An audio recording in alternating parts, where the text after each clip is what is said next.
Today, we're here to close the festival with a session that will look at the big picture. What difference will AI make to the future of journalism? We have three fantastic guests that Charlie will introduce very soon. And I'm really, really proud and happy to say that this is the last words you will hear from me for the moment. And I'll leave it to Charlie to lead this fantastic session. Enjoy, everybody. Thanks very much, Mattia. Thank you very much. And it has been a quite extraordinary week. This is the 15th session. We've had an extraordinary blend of very granular specific case studies. We've had wonderful presentations from the CoLab teams who have been working on innovation challenges. And we've had people talking about the other aspects of, how do you put teams together? How do you show leadership? And even issues like ethics around journalism and AI. And I have three of the finest thinkers about journalism AI for the next hour. We're going to chat around some of these kind of big issues, the direction of travel and other cliches around journalism and AI. And then obviously, please put your questions into the chat or on our Telegram, or even reply to us on Twitter with your questions or thoughts about this topic, and we'll get the panel to respond. As I say, three top people. We've got Anita, Zielina from the Craig Newmark Journalism School in the US. We've got Alexandra Borchardt from the Hamburg Media School. And we've got the wonderful Nick Diakopoulos, who is based at Northwestern in the States, and of course has written the book, Automating the News, which is absolutely essential reading if you want to get a proper grasp of the breadth and complexity of the issues around journalism and AI. And I'm going to start with the sort of future thinking question to you three, starting with Anita, which is, there's a lot of hype around this, and perhaps I'm guilty of that sometimes. And as we've seen, there's a lot of variety, there's a lot of potential around AI applications. How do you see it in terms of, perhaps the history? We went online, then we had social media, and then comes along AI, and it's doing all sorts of things like driverless cars. We've seen its role in gathering pandemic data. But for journalism, for the news industry, Anita, what do you think the potential of these technologies is? Yeah, thanks, Charlie. Well, I will say that as an industry, and you hinted at that in your introductory words, we do have a certain tendency to believe in silver bullets, and something that comes up and that we feel can be impactful, to put let's say all our hopes and dreams and expectations on this one technology. And I think one thing that we safely can say from the past is that there is not one silver bullet, and that whenever we did a industry-wide pivot to whatever, video, Facebook, whatever the hype was at that time, it didn't end so well. So I will say that that I'm pretty certain, even without being able to look into the future, that AI is not going to be the one thing that's going to save us all, business model-wise, content creation-wise, content distribution-wise. But I do feel that compared to many other technological hypes that we have experienced and are experiencing in this industry, that I think AI really has a bigger potential than many other things, for three reasons. One, I do feel AI has potentially big impact on processes and workflows in news organizations. And I ultimately feel that consistent and permanent change ultimately has to do a lot with the change of workflows and processes. Second, I do feel that AI is the rare case of a technology that affects or has the potential to affect both the editorial, different stages of the editorial process, from research to content creation to content distribution, as well as the marketing side of things and the business side of things. So that makes me optimistic. And third, I will say that I see a big potential for value creation when I look at the business perspective of AI. there are actually quite a lot of things that journalists are doing right now that are not really the best use of their time. Think about the thousands, tens of thousands of people who click copy paste at the same time with the same press release. I do feel that there are resources there that could be better used for creating unique content, for doing investigative journalism. So that makes me optimistic about the potential of AI in news organizations. Thanks, Anita. Nick, you're in a really interesting position because obviously you're an academic. You research the field. You understand the sort of theoretical or conceptual background to this and the history of media, but you also work with news organizations. You've just been working on a very practical project at the last US election. So you've got this kind of dual view. You're not just in an ivory tower. What's your sense of the potential of these technologies? I mean, how structural? How far can they go? Yeah, I mean, this is a great frame for the question. I've been reflecting a bit, attending some of these festival sessions this week, and thinking about what this all means.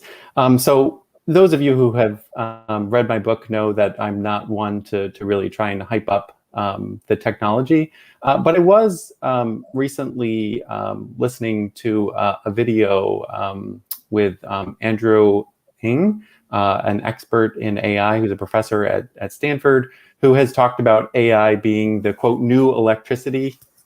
So maybe that would fall on the side of being a bit hypey about the technology. But I think sort of there's a hint of truth at what he's driving at, which is to say that AI is going to end up transforming huge swaths of the economy and of society, not just journalism, not just transportation, but every sector is going to be impacted, from business to medicine and so on. But what does that mean for journalism, for news media? So I've also been reading up recently on my Neil Postman, who's a media theorist back in the day, in particular reading his book Technopoly, which was written in the early 90s, but is actually kind of prescient in a lot of ways in terms of thinking about how new technologies impact media. And for those of you who are familiar with Postman, you'll know that one thing that he emphasizes is the need to look at media ecologies. So, the question of how does AI or technology in general transform, and in some cases perhaps entirely reshape, the ecology of media that we're inhabiting? Where this gets us, I think, is that in addition to sort of thinking about how AI transforms the organization itself and the production of news information, we also, and this is me putting on my academic hat, we kind of need to get that galaxy perspective of how does AI transform the ecology? How does it shape public information, when that information is distributed algorithmically or heavily produced automatically? How do news organizations start interacting with other media stakeholders? Whether or not those are PR professionals, political campaigns, platforms, audiences, and others. One of the ways I think we can think about this is to think about the affordances of AI, its abilities for scale and speed and breadth and personalization. And I think those are all interesting potentialities of the technology. But we also need to think about how those affordances are going to reshape the ecology. And whether journalism in that new ecology that is emerging and evolving still accomplishes the goals that it sets out to do, not only as organizations who are struggling to survive, but also as an overall institution, the institution of journalism. And so I think that's one of the directions that that I'm interested in thinking about, and where I think writ large we sort of need to focus some additional attention. Yeah, thanks, Nick. I think that's so. Alexandra, Nick's sort of making the case there. This is big. This is big stuff.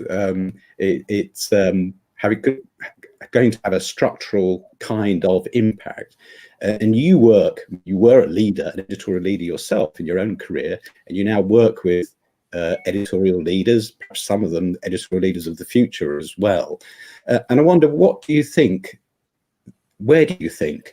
these AI technologies, this new ecology that Nick was talking about, how fast is that going to happen, and how big are the changes that those people are going to face? Well, I do feel, or Alexandra, sorry. How fast? I mean, you usually think like, oh, there's all this potential, things have to happen really fast, but things are usually happening much slower, and particularly in technological development. So AI is still pretty much at the beginning of its potential for newsrooms, I think. I mean, let me tell you a little bit about what I feel this is going to do, or what this has to do to journalism, because all I've been doing professionally, actually all along my career, is trying to make journalism better. And every one of us knows, and Anita already hinted at that, journalism is not what it could be. It has never really lived up to its potential and to its promise. And this is something that journalists usually have a hard time admitting to. So actually, as someone who spent her life 25 years or more than 25 years in newsrooms and 15 years in leadership roles in big German media brands, basically, I know that there's tons of things that could be improved. And actually, I started out as a trainee at the German press agency, which, where, like, you spend probably 80% of your time with routine work. And these days, I always feel like, wow, I would have loved this kind of work, being taken on by technology, and to be able to focus on the real stories and talking to real people. And I think this is actually what's going to happen. It's going to free up a lot of energy and potential, and you put us human journalists or managers in the role that we can actually talk to real people again, because a lot of other stuff will be done by technology. So that is really important. Leave the routine stuff away, leave the routine stuff out, delegate it, and focus on making journalism better. The second part is really the ethics of it all, and what I already said is journalism has never really lived up to its potential, particularly concerning diversity, concerning all these values that we proclaim we have, but we never really managed, in the hassle of the day and to really implement. We never really did as well as we would have loved to do. So I really, and this is my hope, and I think we're just at the very, very beginning of this, when you look at where this is all headed, where this is all standing now, that we really can use AI to improve journalism and do a more ethical journalism that's actually intended to benefit everyone. Because many large groups of society have never really benefited from journalism in a way that would have been important to them in their daily lives and as citizens, really.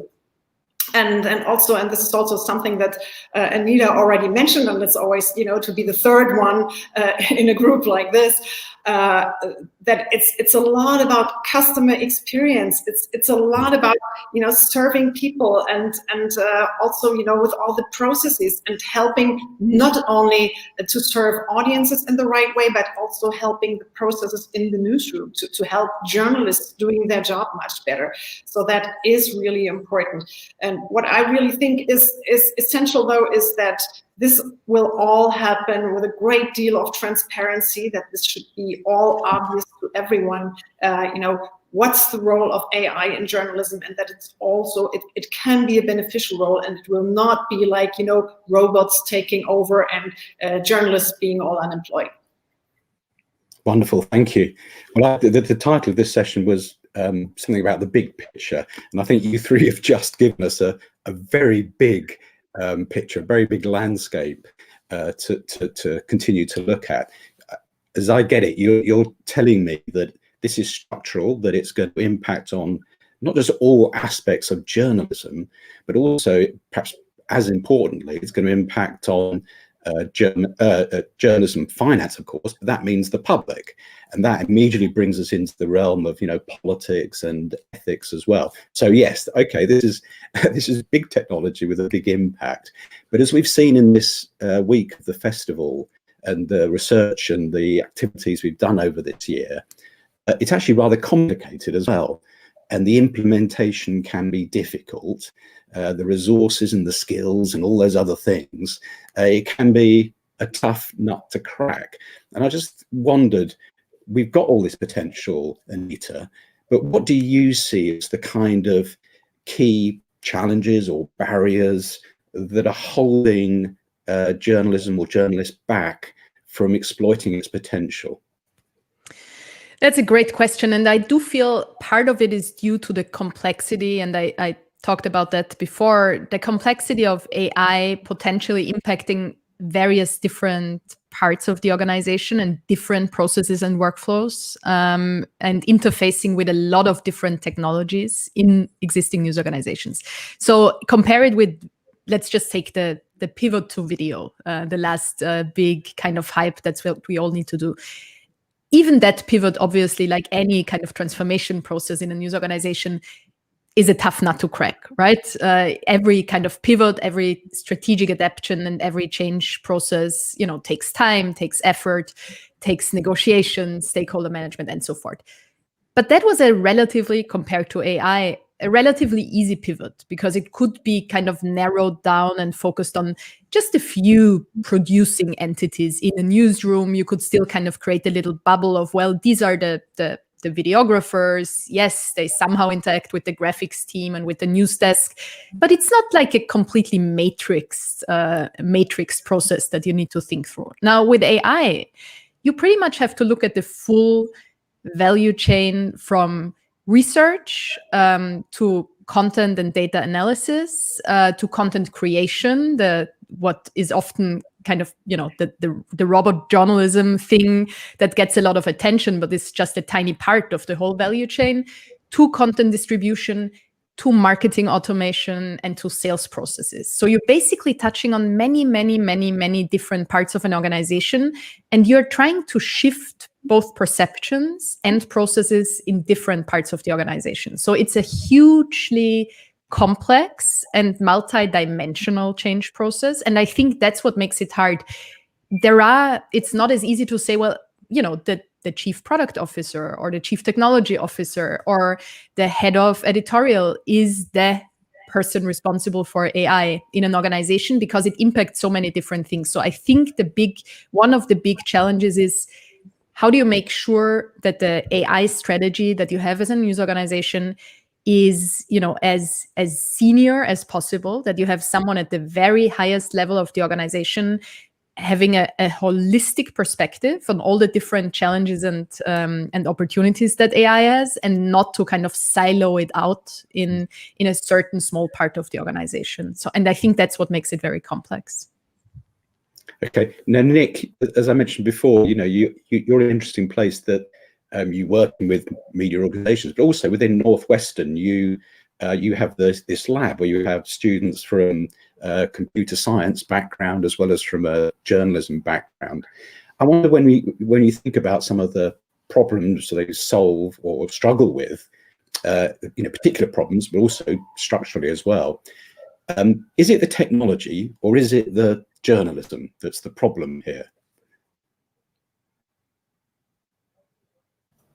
Well, that's an interesting question. Is the technology the problem or the journalism? Or both. I think of it as, in a lot of the projects we do in my research lab, as we try to keep things as interdisciplinary as possible. Oftentimes, we'll go out and interview professionals to try to understand, how those journalists are working on a problem, and then we'll take that back to the lab and we'll work on it, and we'll try to develop some technology that we think is responsive, that uses maybe some of the latest technologies or AI capabilities to enable what it seems to us as the researchers that those people want to be able to accomplish. And I think, sort of where I'm going with this is that I think the real challenge is a design challenge. It's finding that right mix of ingredients, that right back and forth, that right way to understand what it is that people want to accomplish, and then knowing enough about the technology to fit it in and not overdo the technology, but know where the technology has limits and know where you can balance that with people in the system and so on. And so, one of the directions that I think I would encourage organizations to think in here is to really develop systems design capabilities, human-centered design capabilities. You can think of AI as a new medium, if you will, and so in the same way that a journalist or an editor shapes the text or the video or the audio that they're publishing, you can almost think of like, well, how are you going to edit and shape this AI medium, which is expressive in a whole number of new ways? And that is, as practiced now, really understood through a design lens. How do you design the AI to shape that medium? And of course, that will then go on to shape the ecology that I referred to earlier. So, journalists need to be at the table to shape AI as designers, as creators, not only to sort of see what technology is out there and pull it off the shelf, because when you do that, you end up getting the technology that a tech giant produced in order to solve some other problem that may not be in alignment with the problem that you actually want to solve. And so I think we've got to understand how to be human-centered designers. We've got to see how it all fits together into this new ecology that is emerging. And I'm certainly encouraged by many of the presentations I saw at the festival this week that this is already happening in industry. And I would call on industry and civil society and foundations to continue to invest in R&D that is very much focused on design and systems design and human-centered design to figure out all these really complex issues. That's fascinating, Nick.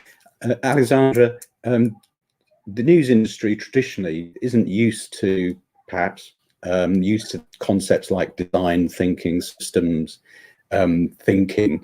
And also the news industry, as Nick also mentioned, it is a lot smaller than the tech industry, certainly, and also other industries that are gaining from AI. Where do you see the sort of the brakes on this, or the barriers on this within journalism itself? Well, yes, first of all, I mean, this is absolutely true that the industry is much smaller, and that's why collaborations like yours, like the JournalismAI initiative, are just great, because we need to stick together from all different publishers and really talk about these things and develop actually what we want from technology, because it's really tempting to buy some ready-made solution, but very often technology is just developed for its own sake, and it does things because it's possible to do certain things, and it doesn't do things that you want it to do. So it's so important to develop standards that you want to achieve, guidelines like these ethical guidelines. For example, the Bavarian Broadcasting just published, what do we actually want? Why do we need this? And then exchange experiences, collaborate, and really forget about competition in that aspect, because the competition is really the new competition for journalism is not really the publisher next door. It is actually big corporations, platform companies, monopolies, who really want to, make sure you use their algorithm, or you use their algorithms, and you are dependent on using them. So really regaining control in a limited extent, obviously, in a limited extent, because you can't pretend that you'll be as powerful as Facebook or whatever. But regaining control over technology is really something that is very, very important for news organizations, and you can only achieve that when you team up, when you really talk about what problem you want to solve and where this should all be headed and what the possibilities are.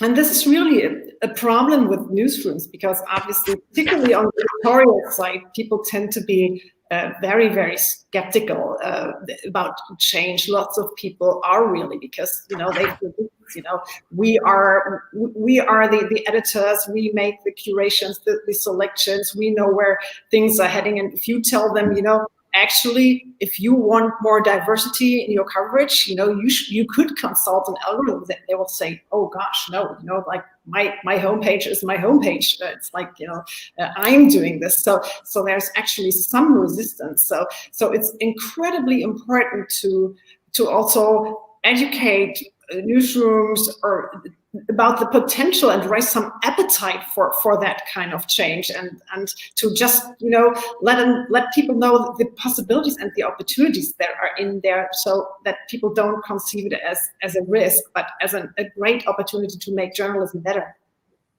Yeah, we're starting to get some questions, so in a few minutes I'll start taking the questions that we're getting on the YouTube page and on the Telegram account. Some interesting ones coming through already. But just thinking about a bit, I suppose, picking up on what Alexandra was saying there about, how the news industry has to adapt and work perhaps in different ways. She mentioned, collaboration. And obviously we think collaboration is marvelous, because we've just been running a whole collab throughout the year. And we're wonderfully surprised how enthusiastic people were about working with different organizations and so on. What are the simple things, or not simple things, but what are the things that people within the news industry can do, Anita, to try and sort of tool themselves up for this potential that AI has, and the risks, of course? I do feel that collaboration and just kind of learning from each other and entering into this conversation, trying to understand, to go a bit deeper than just this superficial quote of, oh, AI is going to change a lot.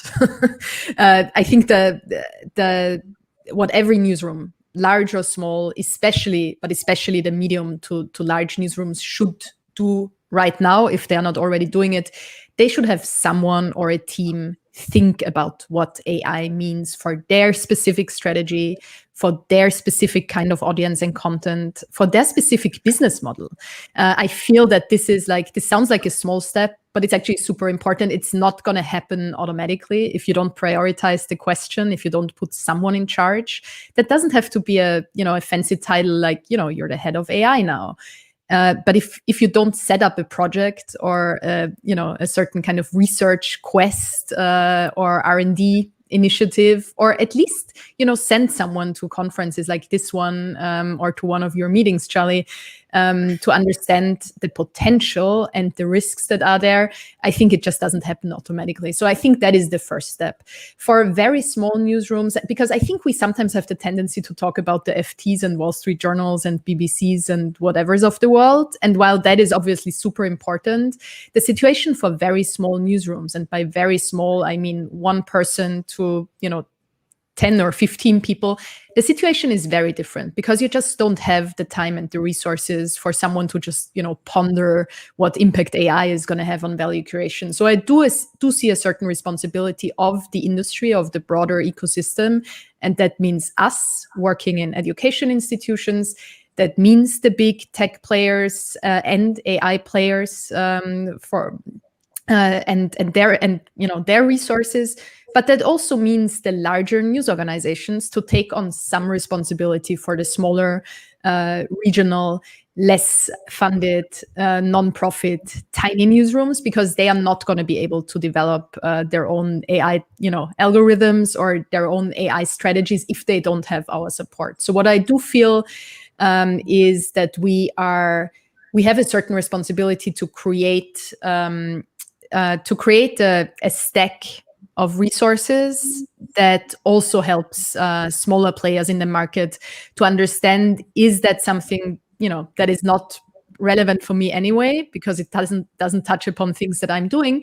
Or might there be something that even for a tiny newsroom, how AI can actually free up some resources, how AI can actually improve the sales and marketing process, how AI can maybe help do an investigation by scraping big data in a more intelligent and structured way. But I think that we cannot leave them alone with this. I think we do have a certain responsibility here to make our findings and resources and a certain tech stack as well freely available to everyone. That's really sweet. Nick, I'm going to get you to follow on from what Anita said there, but I'm going to read out a question from our Telegram, which is actually to this point from Michaela Cancella, who is actually part of the collab. And she says exactly that isn't there a bigger risk that we're going to kill the media that doesn't have the resources to adapt to the new AI ecologies? And you used the phrase ecology, that the ecology is changing. Surely there is this danger, isn't there, that as the ecology or the structure of the industry changes, that the AI only benefits those people who work at scale and have those kind of big resources? Or is there a way of countering this? Yeah, that's a tricky question with a complicated answer. I think that you know, when you talk about the ethos of computing or the ethos of AI, it is about scale, speed, personalization. Those are the kinds of things that are enabled when you have computing that is able to transform news information. And I think these capabilities of computers tend to privilege consolidation, and they tend to privilege size, organizational size. And so I mean, one reaction would be to say that, well, this is the direction that technology seems to be guiding society, and we need to figure out how to respond to that, either as a society or how to adapt the technology to be sensitive to that, or to put guardrails on it. You know, you're seeing some investments, at least in the US. You know, I've seen the Knight Foundation, for instance, invest in the question of, you know, how to make AI useful or meaningful for local smaller news organizations. So you see sort of a little bit of a counterweight of investment trying to figure out, well, how are we going to build the tools to help the smaller organizations capture some of the value being thrown off by AI so that it doesn't entirely concentrate that wealth in the narrow group of large organizations. But I will say, you know, I think it's like the bias of the technology itself. It is biased towards big and large scale, and you see this over and over again. You know, when you look at, in some of our research looking at which news sites get the most attention in algorithmic curation engines, whether it's news on Google or news on Apple or news on Twitter or news on Amazon Alexa, it all privileges the big news organizations, and you see a concentration of attention towards the larger ones. So I think we sort of need to be cognizant of that, what I consider to be an inherent bias. And to tie it into my point before, we need to be deliberate about the way we're designing things. If the version of media that we want our ecology to reflect is one in which there is a healthy, local, smaller ecosystem of information gatherers and storytellers, then we need to think about how to design the technology to actively enable that, rather than just allowing ourselves to be sort of guided by these inherent biases of the technology. Yes, technology provided, I should say, in the interest of transparency, by the sponsor of our project, Google. It's interesting, isn't it, Alexandra? Because obviously tech isn't the only influence on the media industry at the moment. There's the economy, there's politics, there's people's changing behavior, and then we have a pandemic. And it seems it is interesting how, as Nick says, in some ways there's a kind of consolidation going on. We're seeing bigger media organizations doing quite well for themselves, but we're also seeing kind of an explosion of kind of niche and even sort of individual, the so-called passion economy on Substack as well. And of course, you know, Substack, that's kind of using some of these technologies. It's enabled by some of these technologies. So I just wonder where you see this. Should we be panicking? Is this going to help the trend towards kind of wiping out or harming local news and those small specialists? Should we be depressed about that? Advice, really.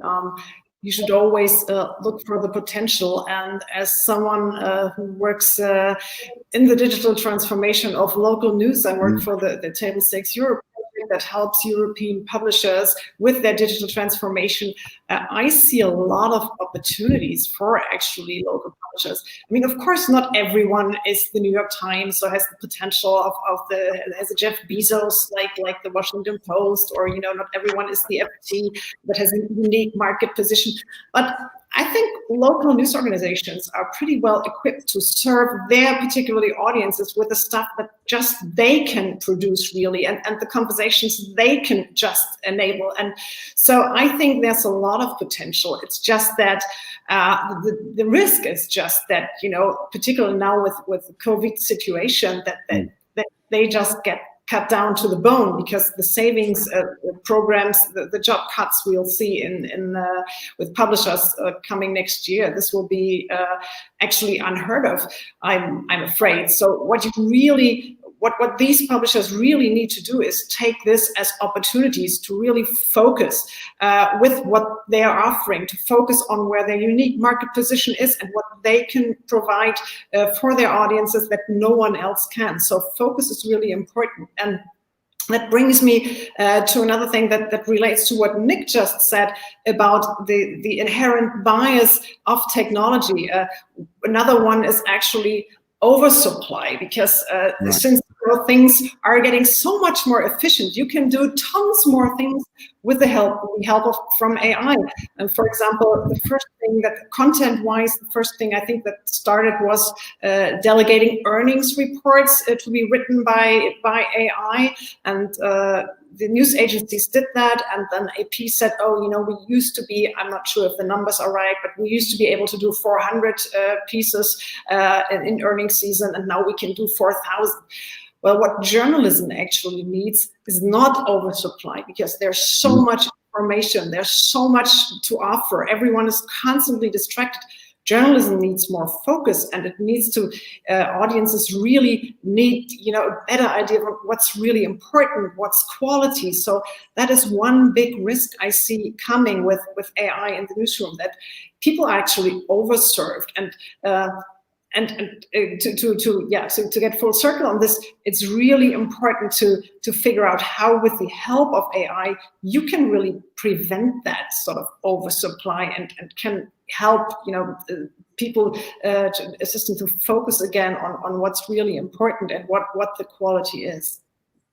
Yeah, I think the oversupply thing is such an interesting point. People, you know, the people, real people, citizens, users, consumers, one of the biggest things they always say is that they feel swamped, that there's just too much news out there, too many sources.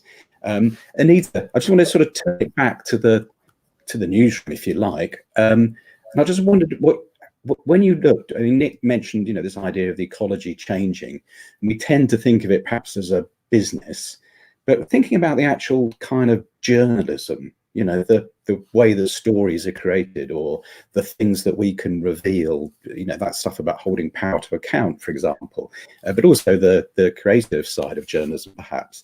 Do you think AI is going to change that? I mean, some people talk about it's a quite sterile thing, algorithms, you know, surely this is going to turn journalism into kind of monotone clickbait. Other people say, no, it can augment and enable us to do things we couldn't do before. What's your kind of view of the way that it's going to change the actual, you know, capital J journalism? Well, the interesting thing is, right, technology is what we make of it and how we use it. So AI, I think, inherently neither creates creativity nor inhibits it. The question is, how do newsrooms actually use AI? And I'll give you an example. If a newsroom decides to just kind of automate the earnings reports that we talked about, and the sports reports, and doesn't go any deeper, and decides to invest the money that they saved by doing that, and the two persons of journalistic headcount, that they don't need to put on these earnings reports anymore, and says, oh, great, we can lay them off and have a lower cost structure, and all is great. Our quarterly profits are going to look much better. Then, well, obviously, AI is not going to do any good for the quality of journalism, for creativity, and for driving innovation in that newsroom. I think that is pretty obvious. If a newsroom says, what in our workflows, in our processes, in our existing routines is actually antiquated, is actually not necessary to produce good journalism. What could be done more effectively by a collaboration of a human being and AI or big data processing? And if that is done in a way that frees up resources to ultimately allow more creative work, more investigative journalism, more unique content, rather than replicating existing content that others replicate as well, well, then obviously that is going to do a whole lot for the innovation and future of this news organization. So what I'm saying is, I think the hard truth about that is, AI is not something or someone we can make responsible for our future. AI is not going to be the thing that either saves or destroys our news organizations. I think it's a responsibility that the industry has to figure out how we can align value creation potential with high quality journalism and investigations, and no one can take that responsibility away from us. Exactly. And Nick, you've just like everyone else in the world, you're going through the pandemic, but you in the States, and you obviously did that project working directly on your US elections. I just wonder what your feeling was about the impact on the quality of journalism, which is obviously a vague term, but what is the impact of these technologies, do you think, on the potential of journalism, or the reality of journalism when it's doing those tough jobs like trying to report a complex story like the pandemic, or trying to report an incredibly contentious topic like your elections? Yeah, I mean, I think it's an interesting question, and I want to also pick up on a little bit on what Alexandra was saying in terms of oversupply and commodification.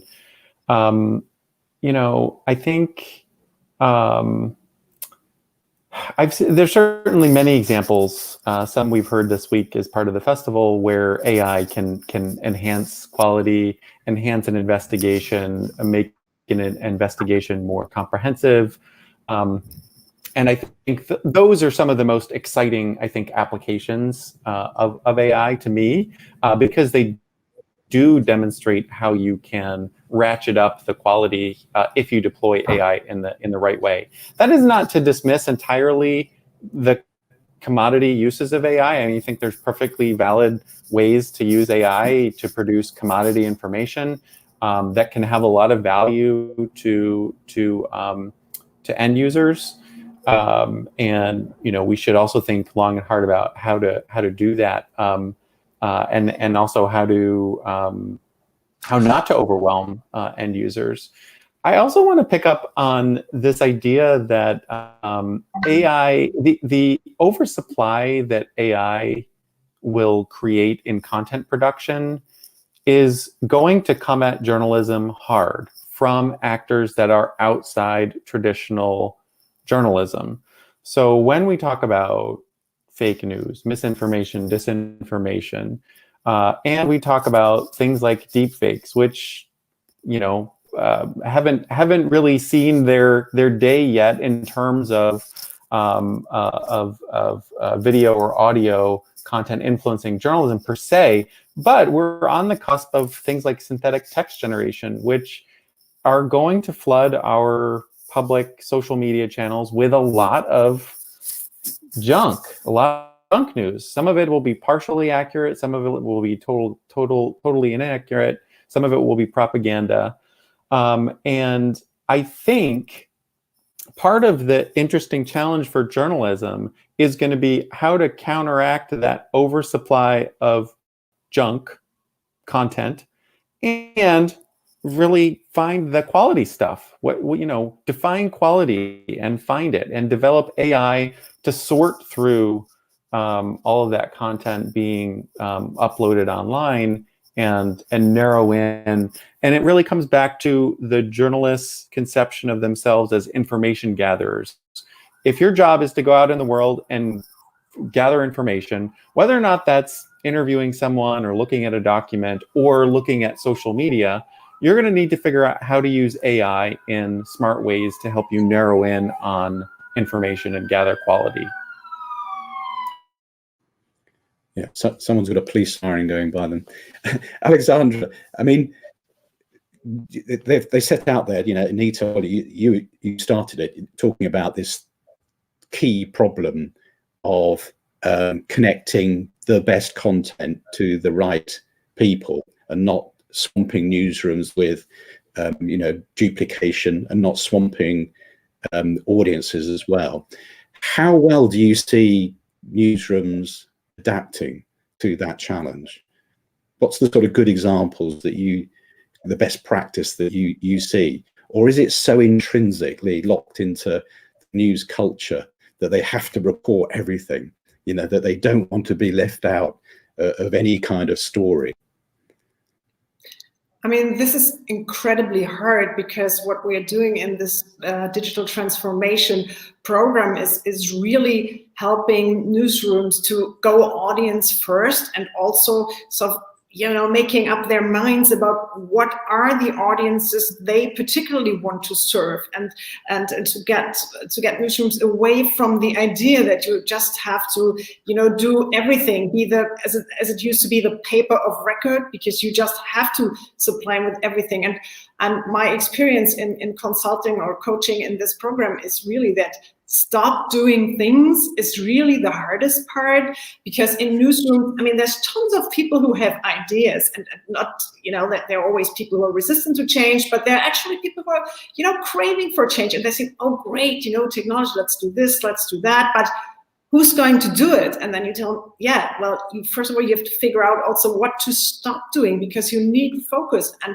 And this is incredibly hard. This is about the hardest part, because also journalists have been raised with this ethos, like, or what is news? And then very often it's like, oh, news is also, someone important, some politician or whatever, or a scientist, or said something, and then you have to report it. And you just feel, an obligation even to make it transparent, what your public officials say, whatever, and just to leave that out. Don't go to every Sleepy Hall meeting. Just focus on serving particular audiences with what you can actually do best and what's most needed for them. This is extremely hard, and this is really a learning process.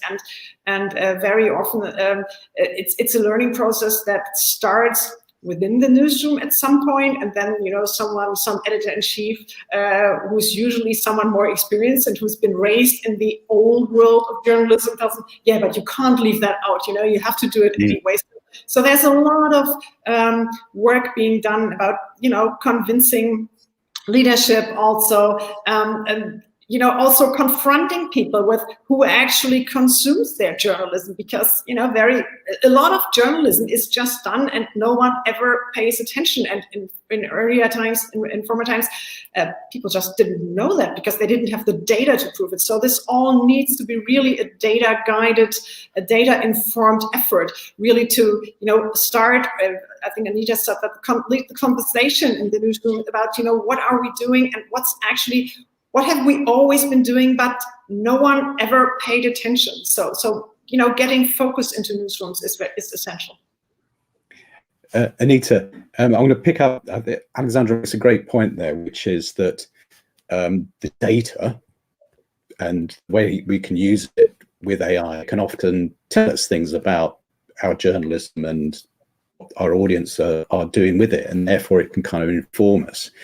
I'm going to turn to the ethical bit though, because my experience from this whole process, I started off worrying about the ethics of AI itself, you know, data privacy, the discriminatory algorithms and so on.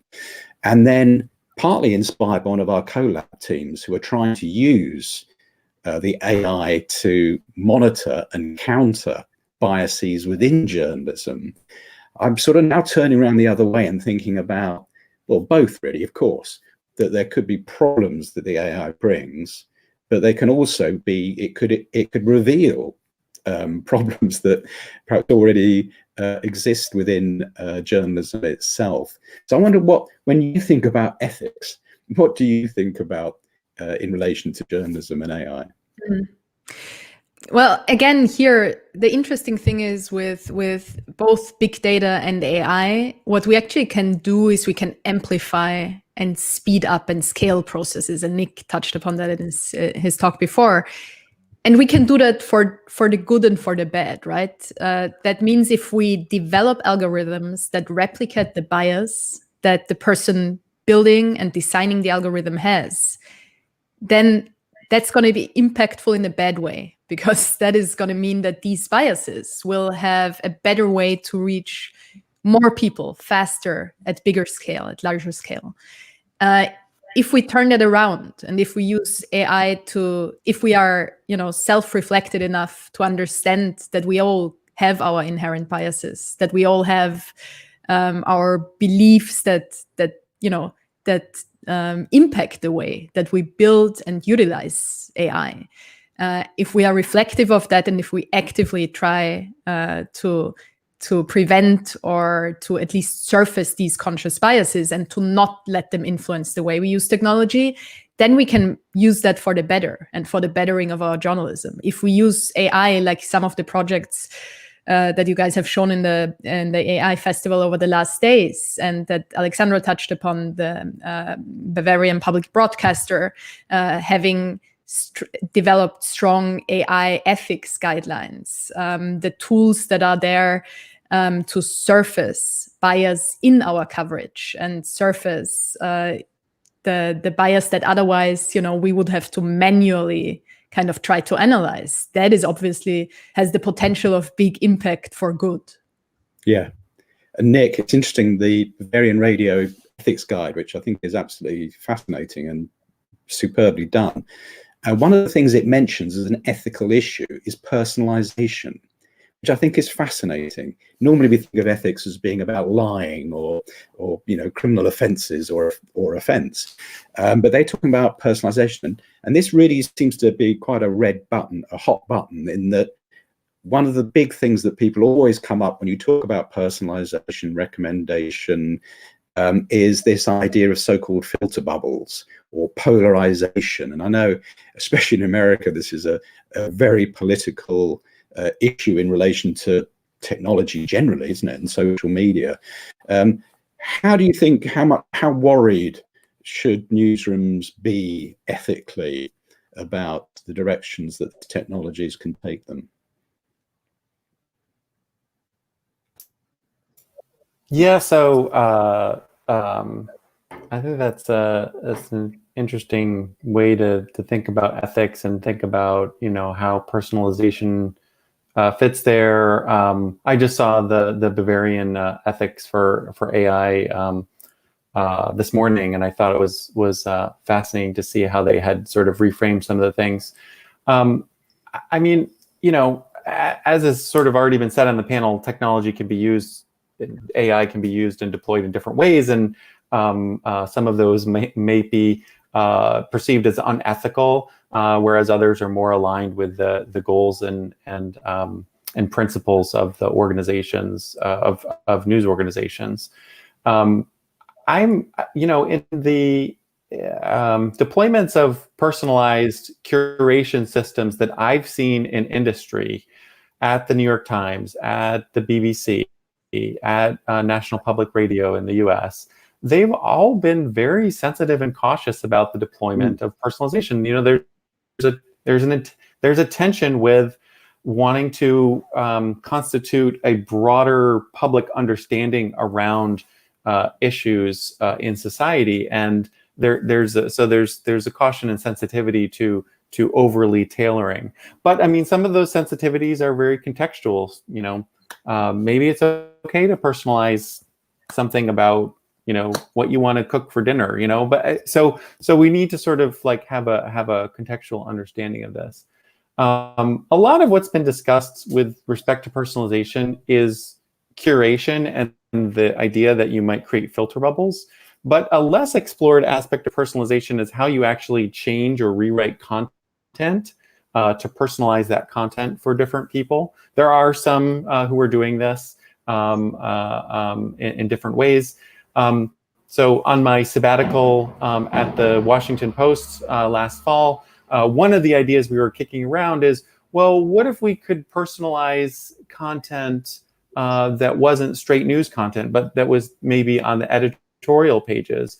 And like the immediate reaction was really interesting. And I was just talking to a lot of people trying to understand what are the bounds, but the reaction was, no, we don't want to do that at all. That's not, you know, that's not why we have opinion pages. You know, here are the goals of the opinion pages. Like we don't really understand how personalization would fit in with that. So even though as a researcher, I think it's kind of interesting to understand where that line is, and maybe even to design something that's a little over the line to make people uncomfortable and have them reevaluate where that line is. I think the editorial thinkers are cognizant of where some of those ethical issues may lie, even if they're not totally explicit yet. Yeah, and Alexandra, that's one of the, if you like, good side effects of this whole discussion around the technology, is that it's making us think about the essentials of journalism anyway. I mean, when I teach my little course at the LSE, one of the first things I teach is that journalism is very formulaic, and in a good way. You know, journalism has to take big complex stories and it uses kind of tricks and styles and formats to turn it into something that people can access very easily. And now we have this technology, and as Nick says, there's all sorts of interesting border areas, aren't there, where we don't mind the weather being automated to suit where we live, but do we want our political news kind of automated or personalized because of our beliefs? Perhaps we probably do. I just wonder how ready do you think newsrooms are to deal with some of these debates, some of these issues? Could you maybe, I didn't get some of this. So how ready are newsrooms? How ready do you think, you know, you talk to kind of editorial leaders, is this something they're talking about? And do you think that they are, you know, that they're ready to act upon it? I mean, can you imagine them looking at those varying radio ethical guidelines? Well, it's always very hard to, you know, go away from the regular practices and hand over control, for example, to an algorithm, because obviously human choices are at the core of journalism. I mean, this is editorial pride, and the journalists who are not reporters, who don't work as reporters, I mean, they take great pride in making the right decisions and, you know, catering to the needs of the audience or to, you know, the needs of citizens. So this is really hard, and I think what needs to be done really is also to test very closely, or observe very closely what effects the deployment of AI really has. And I think that's something in the past that hadn't been done a lot, because journalism was so much about gut feeling that there's actually this big divide between academia and researchers on the one hand, and journalists and, you know, the practitioners on the other. And I think there needs to be a lot more interaction and research about effects of certain types of content, and also effects of the use of AI on on things like filter bubbles, on things like, for example, news avoidance, or which is a big problem actually. Data says that actually 1 in 3 people really avoids news for several reasons, because it's too negative, because it's biased, whatever. And you kind of need really research to find out, what are people actually using, reading, what are they listening to, and if you do that, you'll be surprised about audiences, and lots of these things will really go against the gut feeling. So I think it's really important to take some of the gut feeling out of journalism and to do much more structured research on what audiences actually use, how that affects news consumption and even behavior, and what the impact is from the journalism you're producing, because this is actually, the core is, as a journalist, you want to have an impact. You want to do something good for society. You want to inform citizens, help them making better choices. And is the journalism we are doing, what we are producing, with the help of AI or without the help of AI, is this actually working that way? Is it helping the choices we make in our lives and as citizens? And there's something yet that we have to monitor closely. I think that's a wonderful way. We've run out of time, but I do think that's a wonderful point to end this discussion with, that public value of journalism in society and democracy, all those grand claims we make. And here we are trying to use this very difficult technology, but in many ways very easy and incredible technology with huge potential. I'm so grateful to you three. You have been absolutely wonderful. You have done exactly what I knew you would do, which was take on this amazing journey around the ideas around AI, and also the hard reality of it as well. Absolutely fantastic way for us to end our festival. So I'm incredibly grateful, and I do look forward to talking with you and keeping in touch with you over the next year of our project. Thank you very, very much. Thank you for the invitation, Charlie. Thanks for having us, Charlie. Thanks, Charlie. Take care. And I'm back to keep you company, Charlie. I think it's time for us to wrap this up. Yeah. So it was a fantastic conversation. So I can only extend my thank yous to Alexandra, Anita, and Nick for this fantastic, really wide-ranging conversation that closed our festival. It's been a week, an exciting week. So I think it's not just a week, actually, a very special year for Journalism AI. So I think I'm very happy and proud to be able to wrap this up together with you, Charlie, for the work we have done, and especially with the amazing community that we have been able to work with over these 2 years. This festival was for them, about them, with them, and we look forward to keep working with them in the future. Just my thank yous go to all the speakers, again, for the amazing presentations, to the Google News Initiative for making all of this possible, the trust they put in us, and to create this project and make good for the industry from the start. Of course, to the team, Shirley and Zielina did incredible work in the background throughout the week, adapting to the various challenges and really delivering minute by minute. So huge thanks from my side to the entire team. And again, thank you to everyone who's listening at home. Keep checking our resources. Check journalismai.info to find out what we have been up to. Don't unsubscribe to our newsletter. The festival is just a step. It's not ending anything. So we will keep sharing goods in there week after week and month after month. And take our community survey if you can. That's also been widely shared. We need to understand more about the people that we're serving so that we can target our programs to the needs of the industry even better over the coming months. Charlie, any closing word? Yeah, my final word is that I know that for a lot of people out there, it's been an incredibly tough year, personally and professionally. And the news industry itself has done an extraordinary job in very, very difficult circumstances during this year around the world. And I'm just thrilled and grateful at the contributions that those journalists and other people have made to this project, because it has been a tough year, but this has been an outstanding project. It's been exciting to work on. It's been a pleasure to work on. It's been full of revelations. And I am very grateful to all the people that have made it possible. But I want to mention one person in particular, the face, the little bearded Italian face that you've been great with throughout this week. Mattia Peretti, as you can tell, is a wonderful host for these events. But he is not just the manager of the JournalismAI project. He's very much the spirit of it. He's the soul of it. And he's a friend to everybody that's taken part. And I'm delighted that he's been such an effective colleague over this year, and also a great friend. So thanks very much to everyone. Thanks for a great festival. Thank you, Charlie. You make me blush.